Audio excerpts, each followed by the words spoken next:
Welcome to Nobel Paradigms, a journey through Nobel laureates by TG8. Today we're exploring the incredible stories behind the greatest scientific achievements. From groundbreaking discoveries to life-changing innovations, Nobel laureates have reshaped our world. Get ready to be inspired and discover the legacy of these scientific giants. Let's embark on this journey together.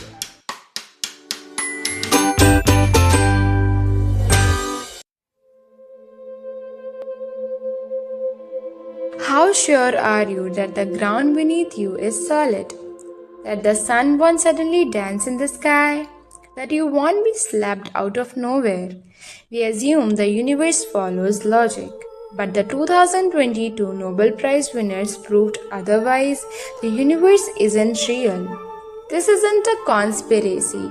It's a famous debate among the greatest minds of the 20th century. To understand this, we need two key ideas. First one, realism. The universe exists independently of observation. Second one, locality. Interactions occur in an orderly way limited by the speed of light. Now, the story. 1927 Brussels. 29 top physicists gathered to discuss quantum mechanics. Among them, Albert Einstein, frustrated by Bohr's probabilistic interpretation, famously said, "God does not play dice with the universe." Bohr shot back, "Einstein, don't tell God what to do." Their debate led to the EPR paper, Einstein-Podolsky-Rosen, which argued against quantum entanglement. Einstein called it spooky action at a distance. For hidden variables, they believed quantum theory was incomplete. This didn't disprove quantum mechanics, but suggested a deeper theory might exist. Two schools of thought emerged, one supporting a real universe, one supporting a probabilistic one. For years, scientists debated, but there was no clear answer. Then, in 1964, physicist John Bell developed a way to test it, the Bell inequalities. But technology wasn't advanced enough to confirm his work. Finally, in the 1980s, Alan Aspect and his team designed experiments to test Bell's theory. John Clauser and Anton Zeilinger expanded on this, proving reality is fundamentally probabilistic. Entanglement doesn't allow faster than light communication because the universe is random, making information transfer impossible. Still, it has practical applications: quantum computing, cryptography, and more, impacting many areas of life. And that's why they won the 2022 Nobel Prize. Thank you. The 2024 Nobel Prize in Physics honors the minds that reshaped artificial intelligence. This year's laureates, John J. Hopfield and Geoffrey Hinton, have advanced our understanding of how machines, and our own brains, learn, impacting our daily lives in ways we may not even realize. John J. Hopfield revolutionized how we think about memory, creating models that mimic how our brains store and recall information. His research showed how networks of artificial neurons function like human memory, influencing computational neuroscience and AI. Meanwhile, Geoffrey Hinton laid the foundation for deep learning, the driving force behind modern AI. His work on neural networks has transformed technology, enabling machines to recognize patterns and learn from data. Hopfield's breakthrough, a memory model that works like a puzzle. When you see part of an image, your brain fills in the rest. His research shaped neural networks powering image recognition and language processing. Thanks to his work, AI systems can recall and predict information, much like how we recognize familiar faces. Geoffrey Hinton introduced deep learning, allowing machines to learn from experience. Unlike traditional programming, deep learning enables computers to adapt dynamically. His work in backpropagation and neural networks paved the way for self-driving cars, AI-assisted medical diagnosis, and more. His innovations have transformed speech recognition, image analysis, and predictive text systems. Today, their ideas fuel AI across industries. From diagnosing illnesses to making real-time decisions, their research has reshaped technology. AI-driven applications optimize fraud detection, medical treatment, and robotics. Without their contributions, many of today's AI advancements wouldn't exist. The 2024 Nobel Prize in Physics honors Hopfield and Hinton for unlocking the secrets of intelligence, both artificial and human. Their work not only helps build smarter machines but also deepens our understanding of how our own brains function. As AI evolves, their legacy will shape technology for generations, ensuring that innovation never stops.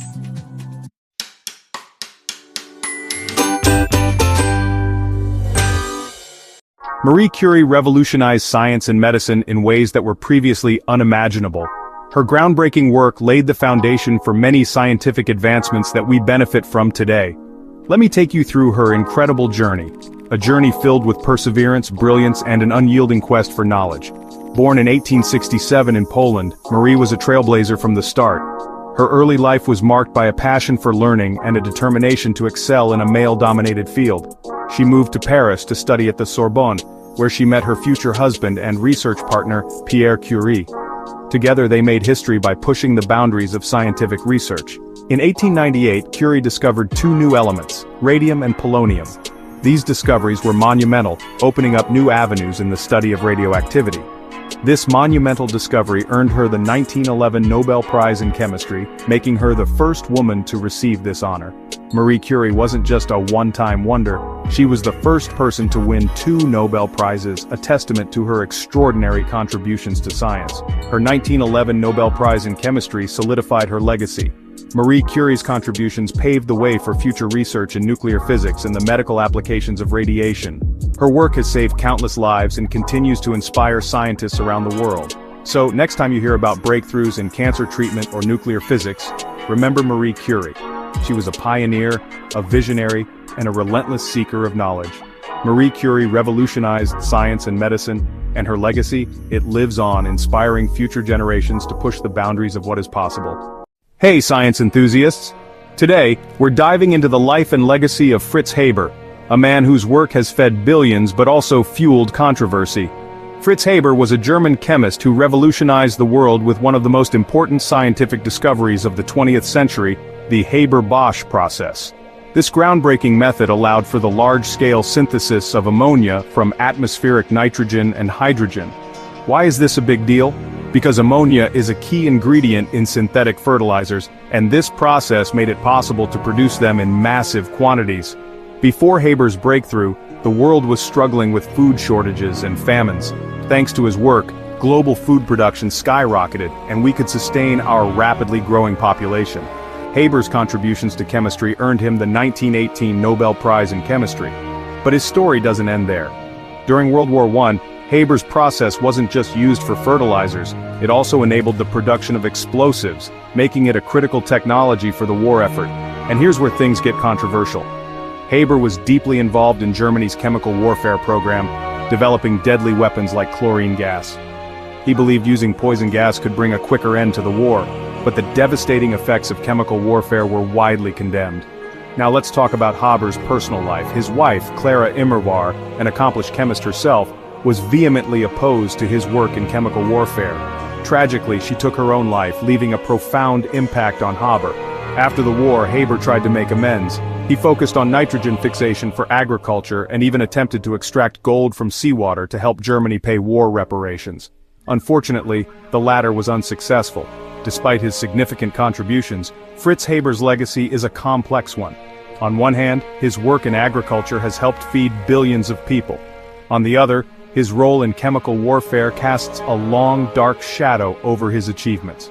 As a Jewish scientist, Haber faced persecution under the Nazi regime and was forced to leave Germany. He died in exile in 1934, leaving behind a legacy of both immense benefit and great controversy.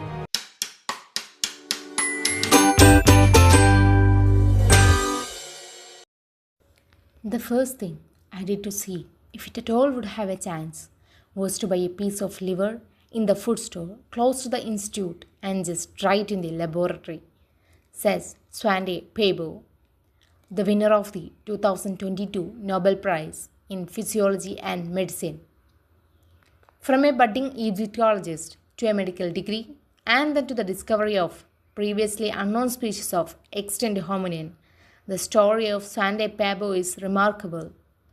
From his ingenious attempts to recover DNA from samples ancient Egypt to developing new methods to sequence DNA from old tissues which defeat the prevalent notions of DNA being very sensitive, degradable substance paved the way to his discovery of our extinct relatives. Do we know enough about our relationship with our ancient extinct relatives?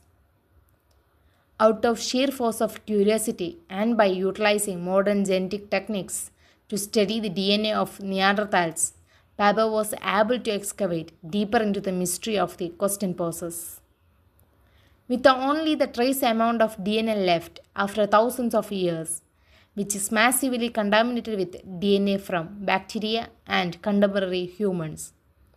As a newly appointed professor in the University of Munich in 1990, he decided to continue his work, analyzing DNA from Neanderthals' mitochondria, which contains relatively only a fraction of genetic information in the cell, but it is present thousands of copies, increasing the chance of success.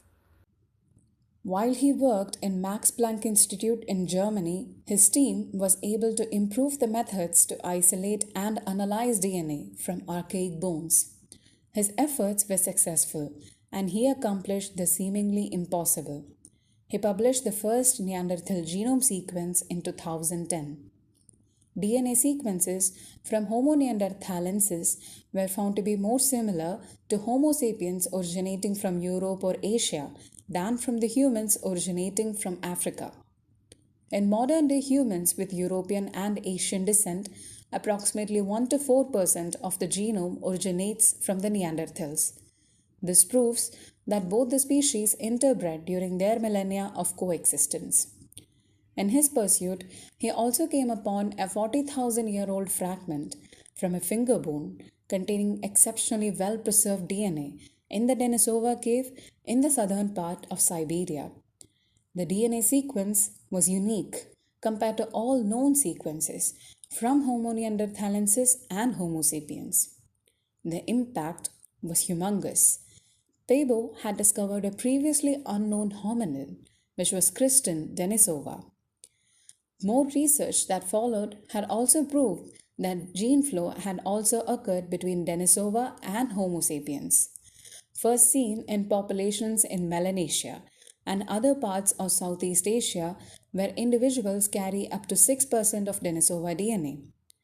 This discovery also paved the way to our new understanding of our evolutionary history. By the time Homo sapiens migrated out of Africa, at least 2 extinct hominin populations inhabited Eurasia. It is believed that Neanderthals lived in Western Eurasia and Denisovans in the East.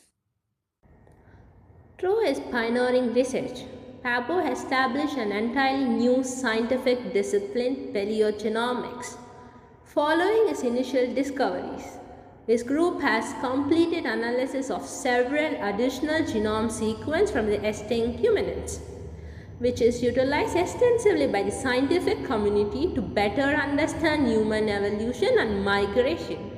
Thanks to his discoveries, we now understand that archaic gene sequence from our extinct relatives influence the physiology of the present-day humans, like the Denisova version of the gene EPAS1, which confers an advantage for survival at high altitude and is common among the present-day Tibetans. Other examples are Neanandha gene that affect our immune response to different types of infections. Homo sapiens are unique and the only surviving member of genus Homo. Due to their exceptional intelligence, capacity of create complex cultures, advanced innovation, and figurative art, as well as the ability to spread to all parts of our planet. The genetic difference between Homo sapiens and our closest relatives were unknown until they were identified through Pebo's seminal work. Intense ongoing research focused on analyzing the functional implication of these differences, with the ultimate goal of explaining what makes us uniquely human.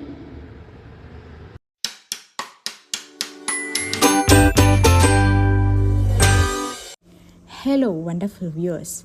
Today we are diving into the world of esteemed Nobel laureates Amartya Sen and Abhijit Banerjee, whose groundbreaking works have revolutionized the fields of economics, social sciences, and beyond. So sit back, relax, and prepare to be blown away by the intellectual prowess of these two incredible minds. These two Indian economists have made groundbreaking advancements in the field, revolutionizing the way we think about poverty, inequality, and development. Join us as we delve into the world of Sen and Banerjee and uncover the impact they have had on the global economy. Let's start with the legendary Amartya Sen, a Nobel laureate in economics who has dedicated his career to studying the complex relationship between economics and social justice. Sen is best known for his work on welfare economics and social choice theory, which have reshaped the way we think about human development. His groundbreaking capabilities approach emphasizes the importance of individual freedoms and opportunities in measuring human well-being, challenging traditional economic models that focus solely on income and wealth. Sen's revolutionary concept of capability approach shifted the focus from traditional measures of wealth and income to the freedom and opportunities individuals have to lead a fulfilled life. This groundbreaking idea has had a profound impact on public policy and influenced global development initiatives.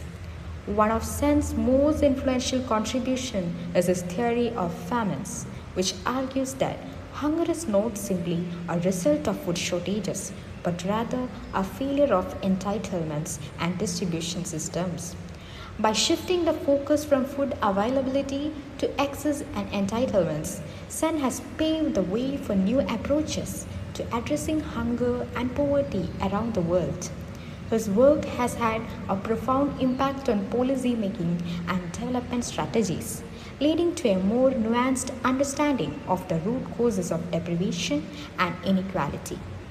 Sen's work has emphasized the importance of individual agency, human rights, and social justice in shaping economic policies.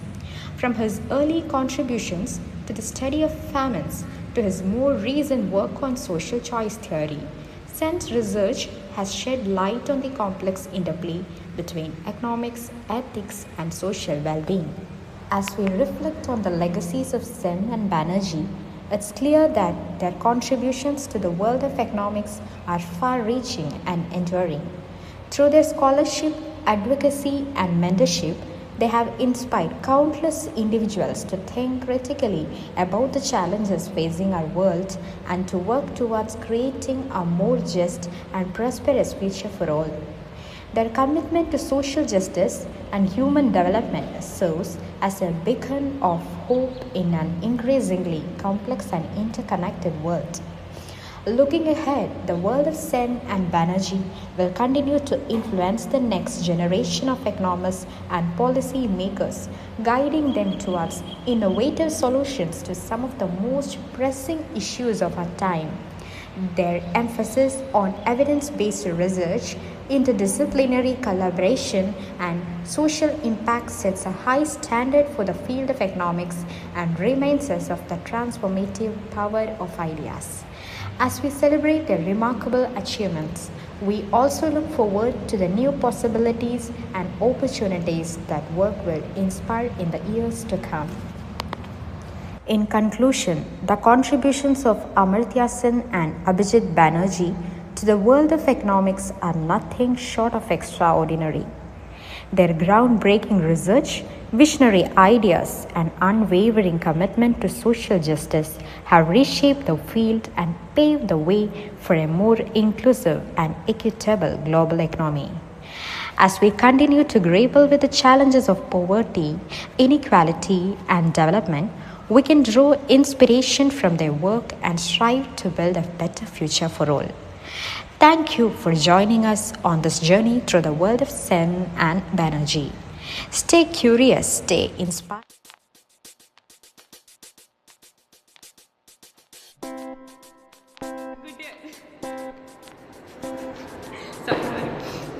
Good day everyone, we are Shafali,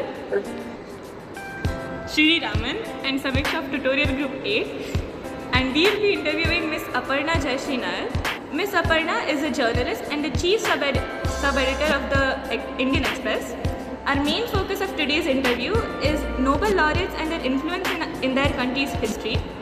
Nobel laureates in literature have had a very big influence not only in the field of literature work but also on language and its influence on society. There are so many people whom I like. Alexander Solzhenitsyn's beautiful book, The Gulag Archipelago. There's so many, I just cannot tell you how many that I like. But somebody whom I would say touches my heart because of not the kind of language that he uses, not the kind of book that he has written, but the sheer flow of emotions that has actually brought about beautiful poetry, which is not even poetry, which is actually a song of the soul. That is Gitanjali, for which Guruji Rabindranath Tagore won the Nobel Prize, I think, in 1913. He was the first Indian, and for me, there's no great writer than him. There's no greater writer than Rabindranath Tagore, for the sheer fact that he could translate the most beautiful emotions of human beings into the simplest of words. You read him, it's like water flowing, it's like a river flowing. That is a very interesting choice, ma'am. Really interesting. Rabindranath Tagore, he not only advocated for love and his emotions through his literature, he also advocated for India's freedom through his literature.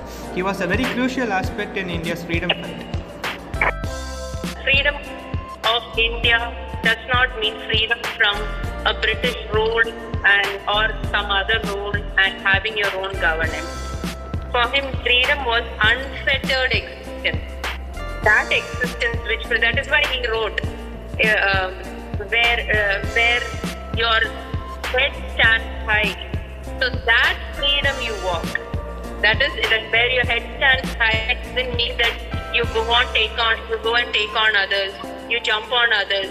You finish others off who threaten, who stand before you. No, it's not that. Truly, ma'am. Sir Rabindranath Tagore's views were often very advanced for his times. But literature in modern times has developed to become not just a means of expression of personal thoughts and ideas, but also a means of reaching the masses in a very impactful way. However, modern literature has also developed to become very different from before, in the sense that nowadays literature is not just stories and poems, but it's also cartoons, manga, novel, anime, etc. The genres of works nowadays are also more daring and radical, often going into indulging into topics that were considered to be taboo and sensitive. How do you think Sir Rabindranath Tagore would have explored and thought of these topics nowadays, of modern times? How long are they? Okay, that is okay. That is for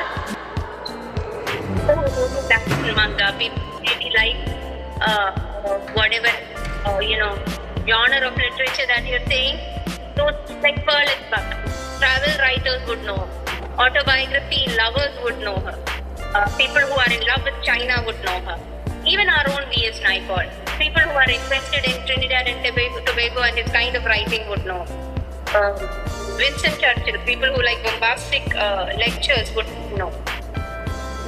But how many of them are known in their own land to this extent? You please look at the centuries that has passed after, decades that has passed after Guruji's death, Rabindranath Tagore's death.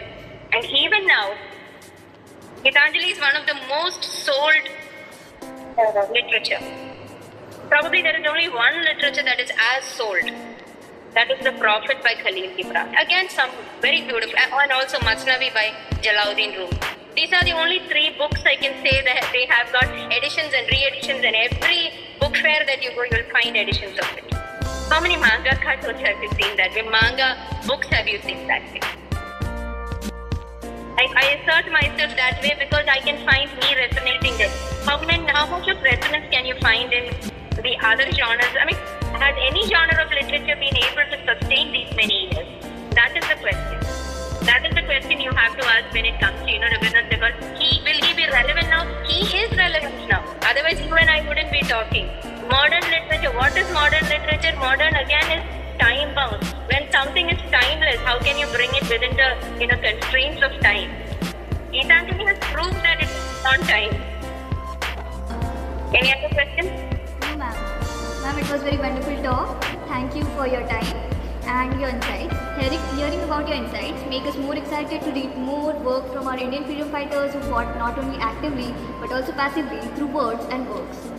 From your talk, we understood how, from exploring literature, has been a mirror to Indian society to understand, and also we understand how Tagore's work continues to resonate in today's world.